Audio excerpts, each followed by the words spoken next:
Muy buenas tardes a todas y a todos. Primero que nada, agradecerles su tiempo, su espacio. Y hoy que es un día de frío, pues que hayan venido, porque ha estado ahorita como que a lo mejor estar en la casita ahí tomando chocolate. Pero bueno, les agradezco mucho. Miren, surge la idea de esta plática a partir de lo que observamos en el nuevo periodo que va a venir. Estamos ante una época de cambio y requerimos que este cambio sea verdadero. Morena ha venido planteando una revolución, es una revolución pacífica y organizada, pero es fundamentalmente una revolución de las ideas.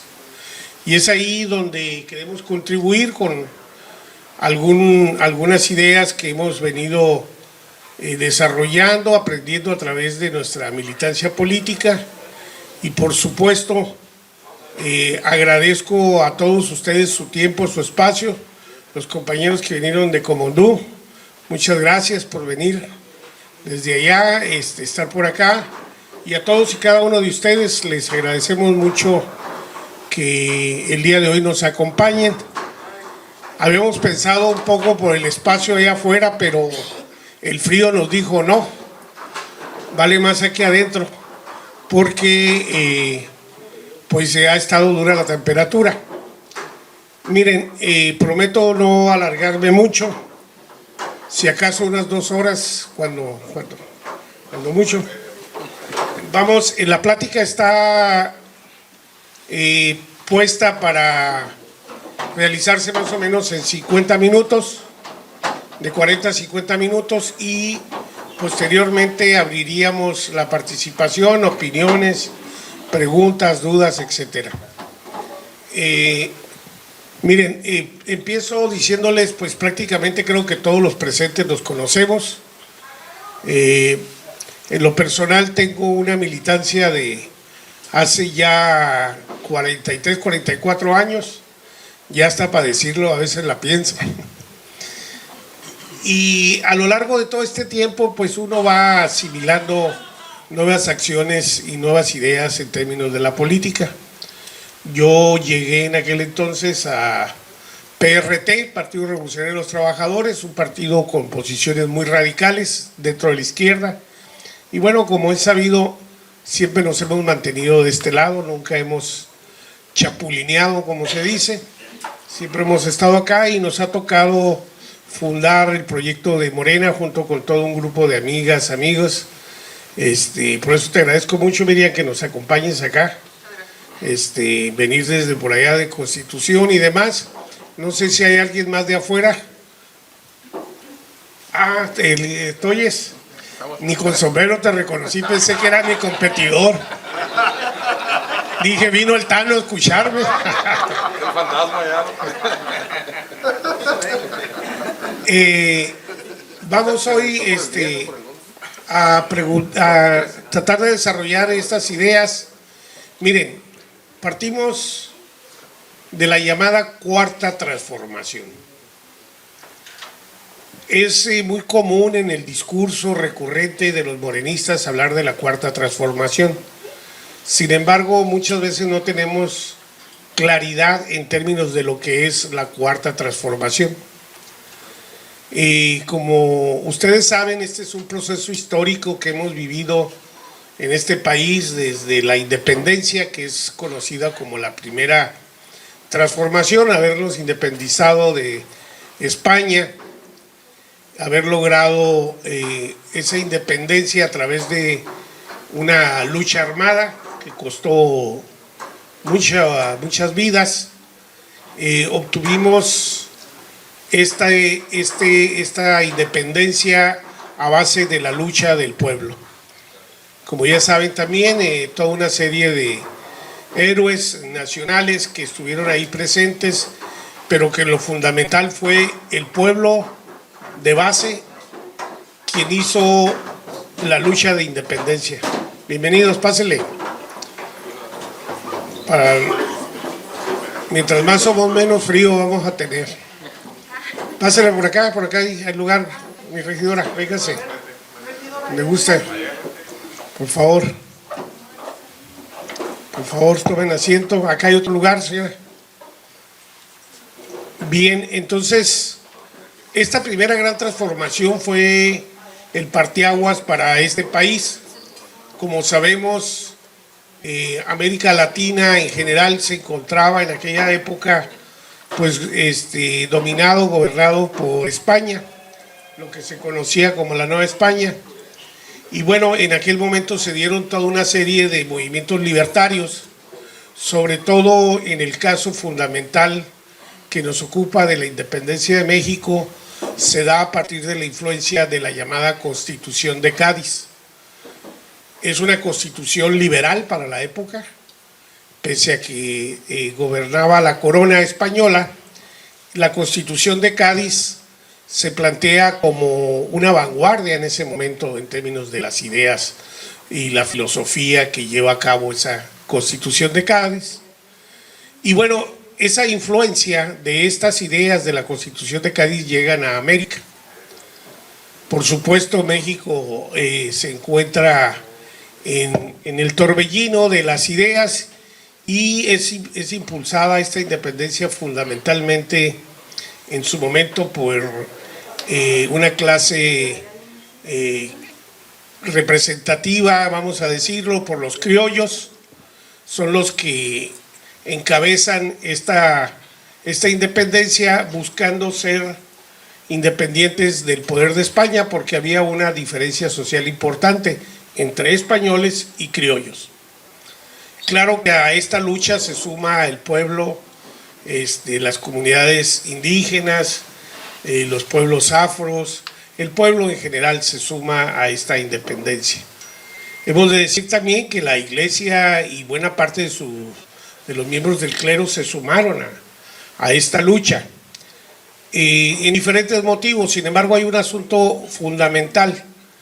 La Iglesia Católica en aquella época consideraba a la Constitución de Cádiz como una constitución no bien para sus intereses, para su ideología. Entonces, para evitar que la Constitución de Cádiz permeara en la Nueva España, impulsaron en gran medida la independencia de la corona, entre otros a motivos políticos que existieron en su momento. Y bueno, hubo una parte del clero que, más allá de lo que decía la jerarquía, lo hizo de una manera muy clara, muy precisa en la lucha por seguir esa explotación que existía de una manera muy, muy fuerte, sobre todo a los desposeídos. Así es como, de manera muy general, no me voy a detener mucho en este tema porque sé que la mayoría lo conoce. Simplemente voy a dar algunos de los elementos principales. Así es como México logra tener su independencia. Y bueno, en América otros países también lo logran, van desarrollando su propia lucha. En el Cono Sur, Simón Bolívar es un pilar fundamental de esta lucha, entre otros que vienen a sumarse a buscar la independencia de la corona española. Una vez que México logra tener su independencia, pues continúa todo un periodo todavía de resabios y de acciones políticas, sociales, económicas, que nos había dejado la Nueva España. Todavía se reproducía mucho, como suele suceder en todo cambio.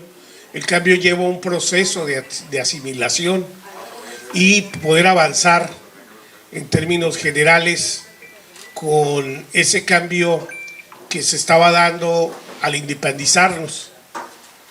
Todavía existían las castas sociales. Por supuesto, la gente era en gran medida clasificada de acuerdo a su origen étnico, y había toda una serie de acciones en la economía que hacían en la vida social y política que no fuese solidaria, igualitaria. Empezaba nuestro país en sus primeras acciones.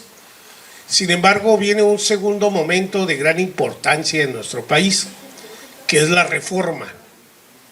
La reforma fue fundamental para México.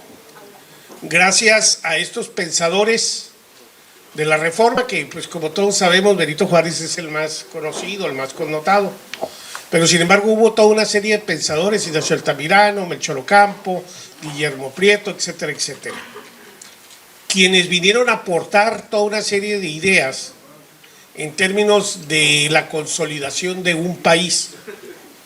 Porque si bien es cierto, habíamos tenido la independencia de México, pero todavía existían muchos poderes regionales, no éramos el país que hoy somos, simple y sencillamente no estaban sentadas las bases para ese desarrollo. Sin embargo, el periodo que se conoce como la Reforma, se da una lucha contra los conservadores. Fundamentalmente también la Iglesia tiene un papel fundamental porque la ley de amortizaciones, es decir, los liberales plantean a través de esta ley que las propiedades del clero, que en aquel entonces era terrateniente, latifundista, y por supuesto era quien tenía en sus manos la educación, los liberales vienen a cambiar hacer toda una serie de propuestas innovadoras en términos de lo que es el cimiento de este país. Voy a poner un ejemplo nada más. Me gusta porque ilustra bien lo que significa todo el pensamiento liberal de la reforma. Mire, en esa época es cuando nace hoy una de nuestras humildes instituciones, que es el registro civil. Se decide generar el registro civil y por primera vez en la historia se registra al primer mexicano. Esa acta de nacimiento ya no era que eres afro, que eres indígena, no era por tu razón étnica, era porque eras mexicano. Ahí se sientan las bases de este país, ¿sí? En ese pensamiento liberal que se constituye la Reforma. Claro que fue una lucha armada, también de mucho tiempo, que costó muchas vidas, esta segunda transformación de nuestro país. En lo fundamental, logra el bando liberal, después de toda una serie de luchas, avanzar y logra establecer gobiernos liberales, no fácilmente. El propio Benito Juárez gobernaba en una carreta, iba de ciudad en ciudad, porque pues la lucha ganaban, se retrocedía, se avanzaba. Una situación de años de lucha de este pueblo. Finalmente los liberales se imponen contra los conservadores. Esto nos viene a dar toda esta serie de ideas, el asunto de la educación laica, la educación gratuita, que después es retomada en la tercera transformación, pero nos da el cimiento para ser un país como tal, una nación. Al dar la primera registro a un mexicano, ahí nace el hecho mismo de que nuestro país, México. Sí, se habían planteado toda una serie de cosas, pero ahí vaya donde se va a concretizar, además de toda una serie de acciones de avanzada. Por ejemplo, el esclavismo pues había sido abolido, pero se establece en las leyes de reforma que todo esclavo, por el simple hecho de pisar suelo mexicano, se convertía en hombre libre, ¿sí? Se dieron algunos casos donde los trabajadores de las zonas portuarias, sobre todo de Estados Unidos, subían a un barco mexicano a hacer el trabajo, pero al momento de poner el pie en ese barco mexicano se convertían en hombres libres. Toda esta serie de ideas que plantearon, además del asunto de los impuestos, de la educación, que estaba monopolizada por la Iglesia, los liberales logran darnos una avanzada enorme a este país. sobre todo el cimiento ideológico, jurídico y por supuesto ético y político. Esa es de nuestra situación que se da en esta llamada segunda transformación. Y bueno, nos toca años después vivir la llamada tercera transformación. Como todos sabemos, la Revolución Mexicana es la primera revolución social del siglo XX. Se genera esta lucha armada contra el porfirismo, que ya pues, se había convertido en una dictadura. Se reelegía una y otra vez Porfirio Díaz, pese a que llega a la primera vez a la presidencia con el lema sufragio efectivo, no reelección. Porque recordemos que Porfirio Díaz luchaba del lado de los liberales, era liberal él, incluso tuvo un papel preponderante en la invasión francesa, fue de los generales que más destacó en la lucha contra los franceses, el plan de Ayutla, que lo encabeza Porfirio Díaz, pero una vez que llega al gobierno, y durante tantos periodos que se mantiene, que va cambiando la forma de ver, la forma de ser. Vamos a decir, como lo planteó por ahí en un libro que escribió Cantón, dice que dejó de ser el hombre bronco y se convirtió en un hombre fino. Como diríamos hoy, se hizo fifí. Eso llevó a todo un periodo de desarrollo, porque también hay que establecer que pese a esta dictadura política, el periodo de paz que hubo permitió el desarrollo de este país. Las vías férreas en aquel momento era la parte fundamental de la infraestructura, se desarrollaron en el Porfiriato y se desarrollaron toda una serie de acciones. Incluso en aquella época en México se producían aeroplanos. Porfirio Díaz también tuvo otra serie de acciones que buscaba un contrapeso contra la política norteamericana. Y por eso es que él tendió mucho hacia la política europea, se afrancesó el país, ¿no? Gran parte de la influencia francesa fue en su mayor parte impulsada por los gobiernos porfiristas, por el periodo de Porfirio Díaz, entre otras cosas. Sin embargo, una vez que está en el gobierno y va repitiendo sus reelecciones, se va alejando de la realidad del pueblo raso, de lo más abajo. Es así como surge la figura de Madero.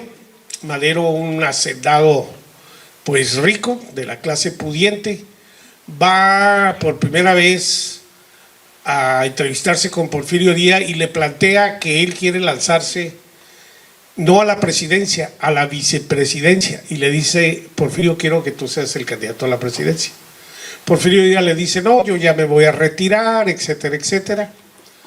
Entonces, a través de una declaración que fue muy famosa en aquella época, una entrevista que da Porfirio Díaz al Washington Post, a McClure, este periodista que se le conoce como la Declaración McClure, él dice que considera que el pueblo de México ya está listo para gobernarse por sí mismo, porque era un pueblo bronco que ya se había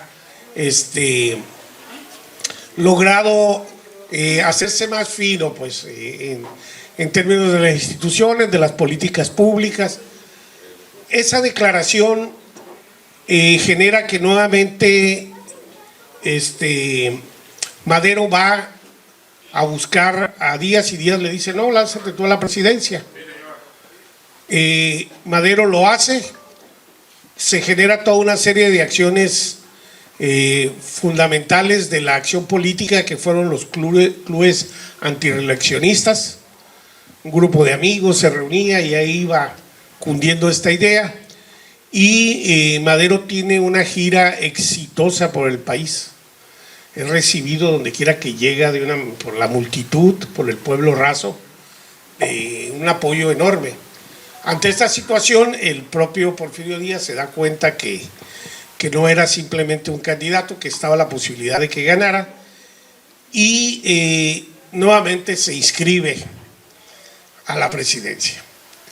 Como sabemos, esto en gran medida viene a generar el levantamiento armado, entre muchas otras cosas.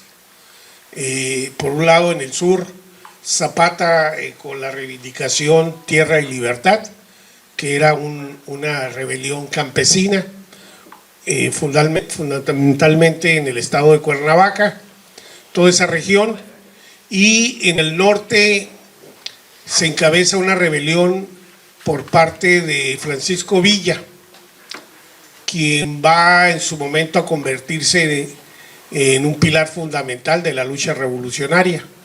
Recordemos que la revolución se hizo arriba de los trenes y la revolución fue apoyada y desarrollada por las mujeres, las conocidas Adelitas. Eran la parte de la logística, el apoyo fundamental para que los ejércitos revolucionarios avanzaran. Eran las que proveían, cuidaban a los enfermos, a los heridos, hacían toda la logística, la intendencia que se le conoce en la parte militar, y cuando era necesario tomaban el Mauser y a pelear. Esa es buena parte de la riqueza de esta gran transformación. Se logra que Madero llegue a la presidencia y ya conocemos el llamado golpe de estado de Huerta. Huerta asesina a Madero junto con Pino Suárez y se establece este golpe de estado gobernando este país, que de acuerdo con la historia fue preparado y organizado desde la embajada norteamericana. Fueron los que impulsaron a que Huerta diera el golpe de estado, quien era el jefe del ejército nombrado por Madero. Madero lo nombra, lo ratifica y pues bueno, finalmente es quien lo asesina. Después de años de lucha armada que se da en nuestro país, se logra el triunfo de la revolución. Esta revolución es una revolución social, la primera del siglo XX. Recordemos que en toda una serie, después de esto, una serie de países se generan las revoluciones. La otra gran revolución significativa es la revolución bolchevique en Rusia. 10 años después va a generarse y toda una serie de revoluciones en diferentes partes del planeta. En ese momento México logra el triunfo de la revolución y se genera nuestra constitución, que es considerada una de las constituciones más avanzadas en términos de los derechos sociales y políticos. Una lucha social de reivindicaciones económicas, políticas, de reconocimiento al campesinado fundamentalmente, porque nuestro país estaba dominado por hacendados y generaban una serie de acciones de horca y cuchillo como verdaderos amos de este país. Eso nos lleva a la tercera gran transformación. Nace la Constitución del 17, que viene a retomar toda esta serie de demandas sociales que genera la lucha armada y que retoma desde las ideas de los liberales y la propia Constitución de Cádiz, y se logra plasmar una constitución de avanzada, donde se establece que la educación debe ser laica y gratuita. Incluso en un momento dado decía que debía ser laica, gratuita y de tipo socialista. Ya después se le quitó, pero en su momento lo decía la Constitución, y se vinieron a plantear toda una serie de acciones para lo que se conoció como el México posrevolucionario. Hemos de decir que en este México posrevolucionario se logró la modernización de este país, se logró un avance sustancial, se crearon universidades, la UNAM es nuestro máximo símbolo, pero se generaron toda una serie de casas de estudio, se generaron acciones sociales más igualitarias y empezó a generarse una industria más importante en México. De tal manera que llegamos a lo que fue conocido como el periodo de sustitución de importaciones. Este modelo lo adopta México. ¿Y de qué se trataba? De comprar menos al extranjero y lo que necesitábamos producirlo adentro.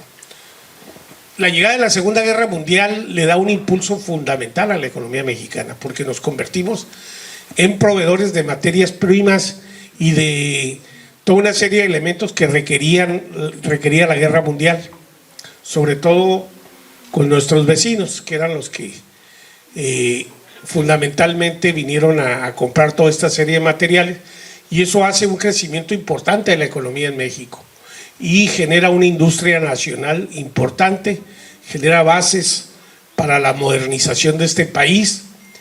Y bueno, vamos avanzando en todo ese sentido. Sin embargo, hace ya 40 años, ya para 50, llega el modelo neoliberal, que buena parte de los que estamos aquí hemos vivido. Veo a algunos compañeros jóvenes, tal vez no les tocó tanto, pero los que ya no somos tan jóvenes nos tocó ver mucho el modelo neoliberal, que se da en México y prácticamente todo el planeta. ¿De qué se trata? Fundamentalmente es un tema de individualismo, una visión individualista, donde tú puedes progresar tú y si el que no progresa es flojo porque no trabaja y demás. Esa es una idea general. Y por supuesto que el estado de bienestar que había sido fundado a través de toda esta serie de luchas no debía de estar dentro del movimiento económico del país. Debía hacerse a un lado el estado de bienestar y todo debía de privatizarse, estar en manos privadas, que los propios industriales, la iniciativa privada por sí mismo iba a sacar adelante el desarrollo de este país y de América Latina, porque no solamente en América Latina, parte de Asia, en gran parte del planeta se da este tema del neoliberalismo, que nace fundamentalmente de las universidades americanas y anglosajonas, pero curiosamente ellos no aplican el modelo para ellos, porque ellos dicen, no, el gobierno ya no tiene que dar subsidios, los subsidios no deben de existir, pero ellos sí seguían dando subsidios a sus agricultores, a sus industrias, y bueno, nosotros entramos a este periodo neoliberal a partir de que México entra al GATT, a ese acuerdo comercial que se da en aquella época, y López Portillo es quien firma la entrada de México al GATT y Miguel de la Madrid retoma estas bases. ¿Qué significaba la entrada de México al GATT en ese momento? Pues significaba que ya no íbamos a proteger a la industria nacional, sino que nos abríamos a los mercados internacionales. Pues eso hizo que quebrara toda una serie de industrias y de comercios mexicanos. ¿Por qué? Porque llegaba mercancía barata con otra calidad de afuera y hacía posible esto de ir dejando atrás a la industria nacional. Esta liberación de la economía, del neoliberalismo, también se reproduce en gran medida conforme va avanzando. Ese fue el inicio, pero conforme va avanzando, se va dando en términos de la educación, en términos de la salud.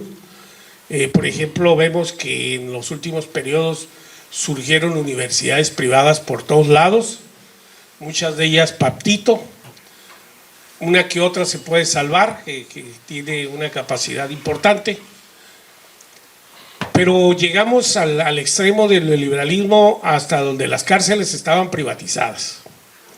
Los hospitales, las camas de hospital, todo se privatizó. Y bueno, esa privatización significaba que el gobierno cedía a los privados las acciones del gobierno. Un ejemplo fundamental es en su época Teléfonos de México. México, el país era dueño de Teléfonos de México, sin embargo Salinas dice no, no sirve Teléfonos de México, es una empresa en quiebra, no tiene sentido que nosotros no produce ganancias, solamente puras pérdidas. Y prácticamente se la regalan a Carlos Slim. Pues a partir de ese momento nace el hombre más rico del mundo. Tanto no servía la empresa que genera esta situación, y así se va dando toda esta desnacionalización y que en este último periodo vivimos muy fuertemente con el asunto de las energías, fundamentalmente el petróleo y la luz eléctrica, la corriente eléctrica, que nos va a llevar a toda una serie de acciones que los gobiernos liberales, neoliberales querían impulsar y que estaban impulsando. Hicieron reformas constitucionales apoyados por el PRIAN. En aquella época se decía el PRIAN y el PAN no aceptaba que era lo mismo que el PAN. Sin embargo, años después, hoy son hermanitos juntos, y ahí se demostró que sí eran el PRIAN. Va generándose toda esta situación de los cambios de privatizaciones, y por supuesto, no solamente es un cambio en la economía, es un cambio en la ideología. Muchos de los gobernantes, muchos de los académicos plantean esta teoría del individualismo como una tesis fundamental para el desarrollo de este país.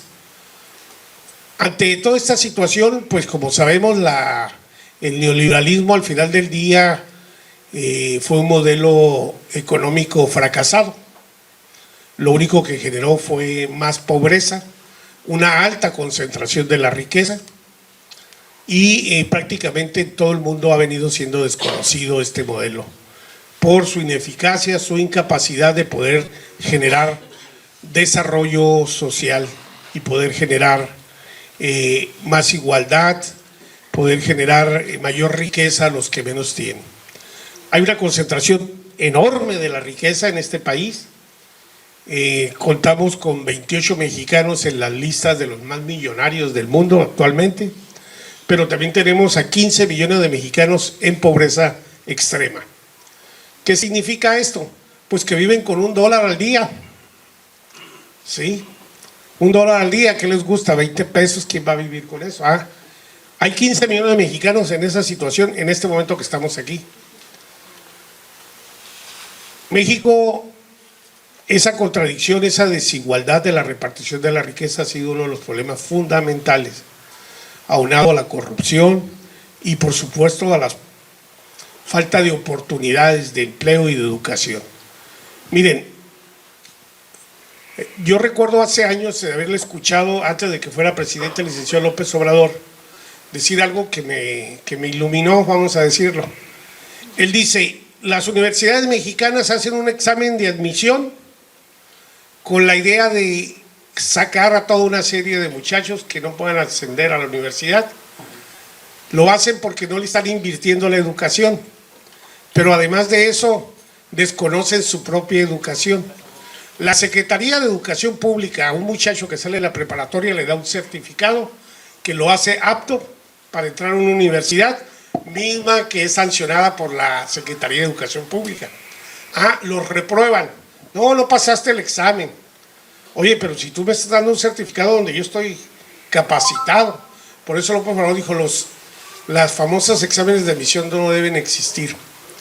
Lo hacían para reducir la matrícula, por supuesto, pauperizar la economía, no darle oportunidades a las nuevas generaciones de ese crecimiento que se había venido dando en el México postrevolucionario, y vino a darle, en términos generales, al traste con el avance que había tenido este país. Es cierto que también esto ocurrió en términos de la política. Miren, yo escucho muchas veces hablar a los compañeros, decir cuando estamos discutiendo ideas políticas, donde se dice es que el PRI es el de todos los males. Me disculpan, pero yo no opino igual. Sí, ha generado muchos males, pero quien sentó las bases para el desarrollo y la modernización de este país fue ese modelo postrevolucionario, el de las sustituciones de las importaciones. Pero el propio PRI fue cambiando, pues. Y cuando llega Miguel de la Madrid, pues entran los neoliberales y todos los revolucionarios, la gente pensadora dentro del PRI, que había luchado, que estaba en la UNAM, que tenía una visión de izquierda, fueron relegados. ¿Sí? El cardenismo fue hecho a un lado, toda una serie de pensadores, que tenía buenos pensadores, gente que buscaba el progreso de este país, llega el neoliberalismo y los hace a un lado, los va relegando, aún dentro de su propio partido. Eso genera una gran rebelión al interior del PRI, que la conocimos como el Frente Democrático Nacional en su momento, encabezado por Cuauhtémoc Cárdenas, y se va dando toda una serie de fisuras políticas al interior del partido gobernante, que era el omnipotente. Incluso era tan omnipotente que cuando López Portillo es candidato a la presidencia, nadie más se lanza de candidato. O sea, con su propio voto hubiera ganado. Así era de difícil esta situación. La izquierda, una izquierda muy reprimida, sin embargo se dan toda una serie de movimientos, sobre todo del gremio estudiantil, de los sindicatos, en la lucha por las reivindicaciones sociales, y va a la izquierda poco a poco avanzando. Sabemos que fundamentalmente ha sido un tema fundamental la lucha que encabezó López Obrador para la hoy llamada Cuarta Transformación. Miren, no solamente porque es un presidente extraordinario, salió un garbanzo de libra, porque se mantuvo 18 años tesoneando por la lucha.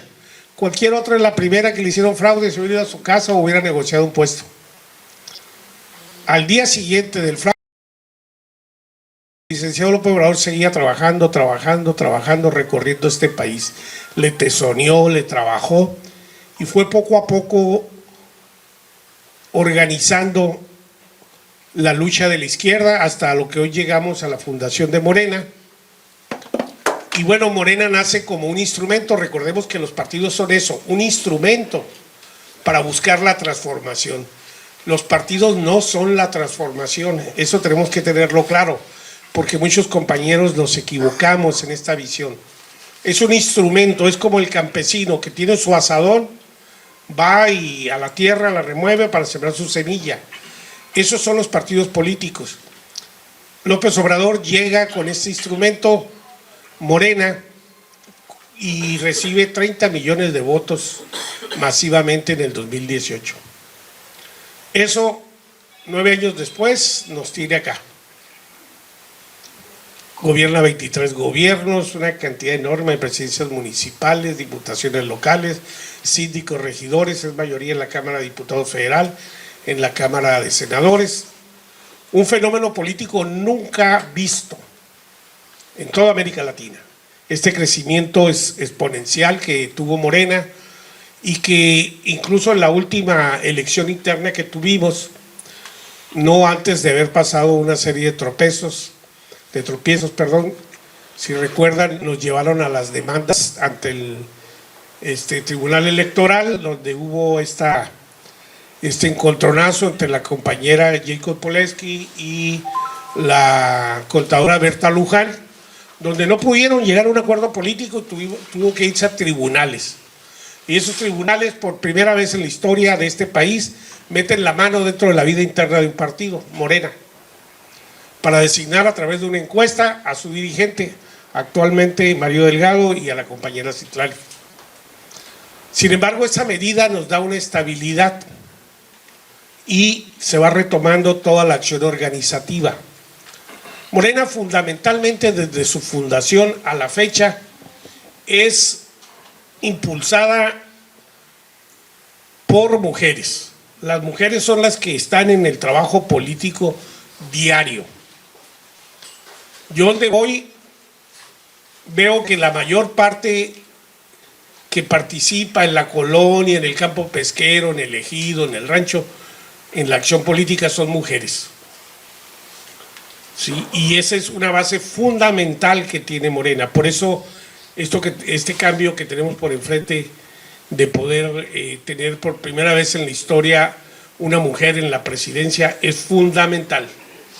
Si alguien hubiera dicho hace 20, 30 años, va a llegar una mujer a la presidencia, pues de loco no lo hubieran bajado.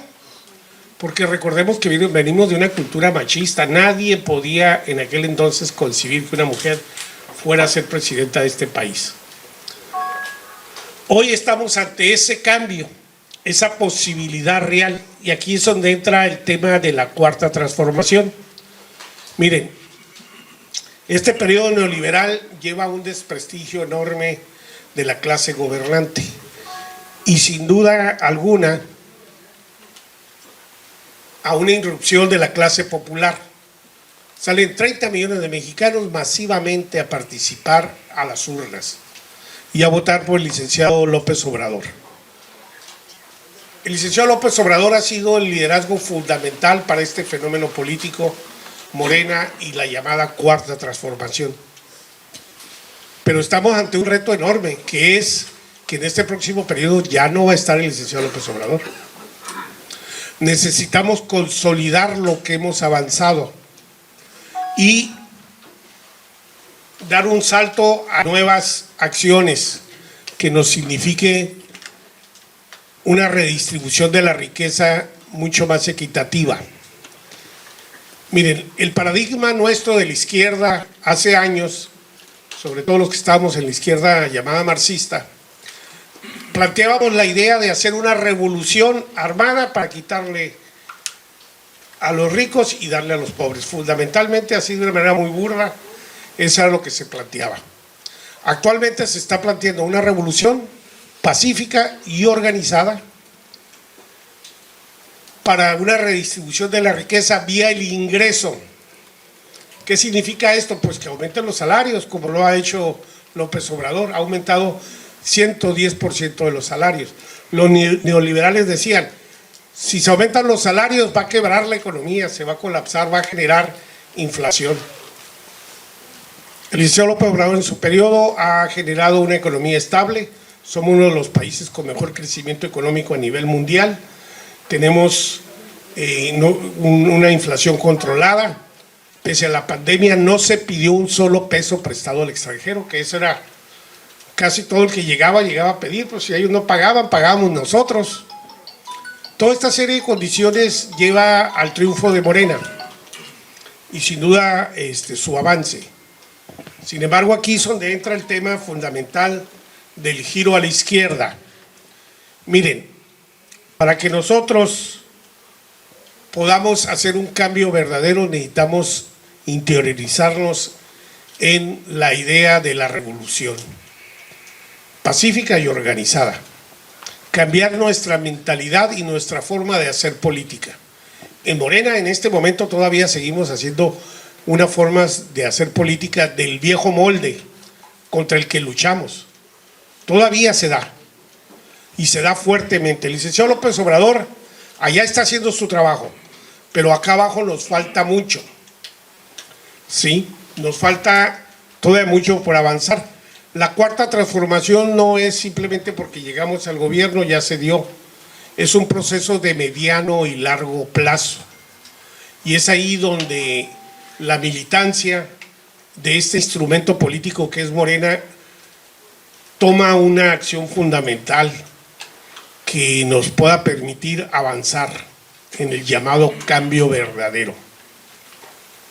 Necesitamos primero que nada nosotros hacer una reflexión y un cambio de nuestras ideas, de los viejos moldes, de las viejas formas de hacer política. Todavía las tenemos presentes en gran medida en Morena. Pero no solamente eso, hay toda una serie de retos más allá de los que significan nuestros opositores. Porque nuestros opositores tienen un aliado muy poderoso, se llama Don Dinero. Pero Morena en este momento tiene el aliado fundamental que son las clases populares. Pero Morena tiene el reto de vincularse en la vida diaria con las clases menos favorecidas. Necesitamos estar en constante retroalimentación, porque si llegamos al gobierno y nos convertimos en gobiernos de élite, nos vamos a convertir en lo que durante tantos años criticamos, en lo mismo. Es un problema fuertísimo que tenemos. Y todo parte desde nuestra militancia. Este instrumento es el que va a lograr ese cambio. ¿Cómo lo vamos a hacer? De manera colectiva. No hay otra. No va a ser de manera individual como lo vamos a hacer. Es necesario, estamos ante un proceso de cambio y una elección fundamental para nosotros, que es el 2024. Miren, yo les digo, todo compañero y compañera que va a representarnos a las urnas tiene que hacer una serie de compromisos éticos y morales. No solamente de palabras, sino de acción. Porque de palabra, pues, de discursos está lleno esto. Miren, nos ocurre una situación en la clase política mexicana, no de ahorita, de muchos años, pero que se sigue reproduciendo en Morena, es que nuestros candidatos no vuelven a la base. Se les olvida quién los apoyó. Uno que otro hace su trabajo, pero la mayoría no vuelve a la colonia, no vuelve a ver las demandas de la gente que le dio el voto. Necesitamos cambiar eso. Hay como un síndrome, una enfermedad en términos de la clase política, que es, una vez que llega y se sienta en el puesto, se les olvida quién los ayudó. Y eso se da también en Morena, no somos la excepción. Es cierto, es parte del viejo molde que traemos arrastrando de 90 años para acá. Se les olvida que incluso cuando sus amigos van y los buscan a las oficinas, no está en una junta importante. Se fue de viaje para Disneylandia el señor. Eso nos ocurre. Se desvincula nuestra clase política, nuestros dirigentes de la base. Eso tenemos que tenerlo fundamental, no podemos desvincularnos de nuestra base. Ejemplos de eso hay muchos en América Latina, ¿sí? ¿Qué pasa en Ecuador? ¿Qué pasa en Bolivia? Cuando el instrumento político que eran los partidos de izquierda se desvinculan de su base y se convierten en una élite gobernante, pues fácilmente se dan los llamados golpes blandos. Son hechos a un lado. ¿Por qué? Porque no tienen esa fuerza, ese enraizamiento que les da la clase popular, el pueblo, que les da. En este país, si bien es cierto, el ejército mexicano no cuenta con una tradición golpista, es un ejército del pueblo, formado fundamentalmente por gente de escasos recursos, gente que llega y con su trabajo ha ido ascendiendo. Este proceso de las élites necesitamos hacerlos a un lado. Ese es un gran reto que tiene Morena. Necesitamos ir haciendo que nuestros representantes en los diversos puestos de diputados, presidentes municipales, gobernadores, etcétera, etcétera, se vinculen más a la base. Y Morena, el instrumento, sin duda no puede darse el lujo de despegarse de la base. Tenemos que escuchar qué dice el pueblo y cómo lo dice. No hay otra posibilidad. Tenemos ese problema que vamos arrastrando. También otro problema que tiene la política mexicana es que los políticos profesionales son muy dados a la mentira. Sí, yo te voy a apoyar, vete mañana, date otra vuelta, 10 vueltas y nada. Aunque saben que no le pueden resolver el problema al ciudadano, le dan la esperanza. No, tenemos que hablar con la verdad, aunque esta sea dolorosa. No puedo, no tengo. Y impulsar lo que sí podemos, lo que sí tenemos. Es cierto, la cobija no alcanza para todos.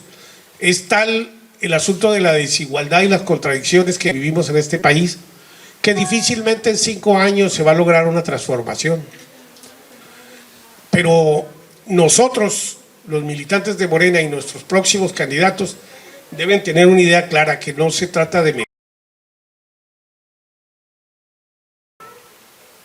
que todavía lo reproducimos mucho, ¿eh? Otro asunto es que yo decía, se van aislando los compañeros cuando llegan al gobierno, y entiendo, hay muchas razones.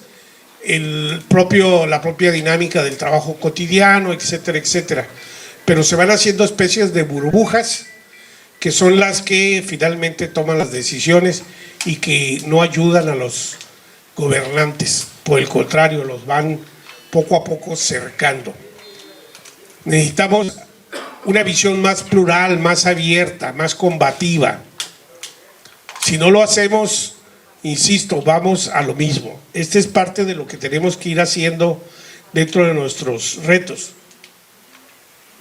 ¿Qué significa esto? Pues que tenemos que formar a nuestros cuadros que van a la administración pública. Porque miren, hemos llevado a la administración, yo recuerdo el primer periodo, llevamos a varios compañeros a las presidencias municipales y, ay, hijuelas, nos andamos arrepintiendo después. No sabían nada de la Cuarta Transformación, no conocían ni los estatutos, mucho menos la declaración de principios, el plan de acción de Morena. Recordemos que los principios no son negociables. Esto es inamovible. Podemos ser pragmáticos, sí. Debemos ser, sí, en un momento dado. Pero los principios no se negocian. Sin embargo, compañeros y compañeras que han llegado, se les olvida cómo llegaron. Y no solamente eso, no tienen una formación clara de lo que es la visión de la Cuarta Transformación. Necesitamos impulsar eso. Y también necesitamos capacitar a nuestros funcionarios. Porque si bien es cierto, Morena acaba de llegar a la administración, muchos de sus cuadros no cuentan con la experiencia. ¿Sí? Y bueno, pues eso es entendible, pues estamos empezando en los gobiernos. Sin embargo, tenemos que dar pasos agigantados para preparar a los hombres y mujeres que están en la administración pública, que puedan dar una mejor atención, que puedan, sin duda, no mentir, sin duda, tratar de ser solidarios con el pueblo, con la gente que menos tiene. Ese es un reto que tenemos que girar nosotros fuertemente. El otro reto que tenemos por enfrente de nuestro giro, que yo lo visualizo, que tiene que ser a la izquierda, es el de la formación de los cuadros políticos. Miren, durante muchos años han sido la misma clase política la que ha gobernado. Se chapulinea de un lado para otro, para otro, para otro, pero son las mismas clases políticas. Esa es una realidad. Necesitamos forjar nuevos cuadros con una visión renovada, con una visión nueva de la forma de hacer política. Porque si no lo hacemos y siguen las mismas los políticos profesionales de toda la vida, dirigiendo, tomando las decisiones, pues nos vamos a convertir en lo mismo. Incluso en algo peor nos van a decir esos de Morena tan habladores que eran. Sí, ese es un reto que tenemos que hacer. Y cómo, a través de nuestro instrumento que es el partido, necesitamos forjar a los nuevos cuadros políticos. Es necesario estudiar, entrar al análisis, a la discusión y sobre todo al planteamiento abierto de las ideas. Yo tengo esta idea, yo pienso esto, pero no lo digo porque no sé qué me va a pasar, a lo mejor me regañan o me corren. No, necesitamos abrirnos. La lucha es todos los días, no es simplemente cuando vamos a la urna y depositamos el voto. La lucha es todos los días y esta tiene que continuar para que nosotros logremos este cambio verdadero.